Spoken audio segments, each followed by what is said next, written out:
پنجاب حکومت کا دعویٰ ہے کہ اس نے سی سی ڈی بنا کر اور پولیس کو بڑی ایفیشنٹ بنا کر جرائم کی شرح میں حیرت انگیز کمی کر دیا. ہو سکتا ہے یہ دعویٰ کسی حد تک ٹھیک ہو, میں نہیں کہہ سکتا, مگر دوسری طرف ناظرین اسٹریٹ کرائمز جو ہیں وہ تو اگلے پچھلے سارے ریکارڈ توڑ رہے ہیں.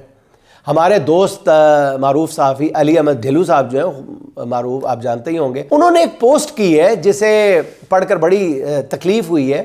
وہ کہتے ہیں کہ ان کی بھانجی انہیں ملنے ان کے ڈی ایچ اے والے گھر میں آئی ہیں, تو انہوں نے گھر کے باہر گاڑی پارک کر دی. وہ رات کے وقت واپس اپنے گھر جانے کے لیے نکلی تو باہر کھڑی ان کی گاڑی کے چاروں ٹائر غائب تھے. چور چاروں ٹائر لے گئے اور گاڑی اینٹوں پر کھڑی کر دی. ان ٹائروں کی مالیت 2.5 لاکھ روپے کے لگ بھگ تھی. وہ مزید بتاتے ہیں کہ انہوں نے 15 پہ کال کی تو پولیس 45 منٹ بعد پہنچی. پہلے تو پولیس والے گاڑی کی حالت دیکھ کر ہنسنے لگے اور پھر کہا کہ تھانے پہنچے تاکہ واردات کی تفصیل حاصل کی جا سکے. یہ ہماری پولیس کا رویہ. یہ کیسے ممکن ہے کہ گاڑی کے چاروں ٹائر کسی ملی بھگت کے بغیر اس طرح چرائے جا سکیں؟ یہ آپ دیکھ رہے ہوں گے تصویر میں بھی.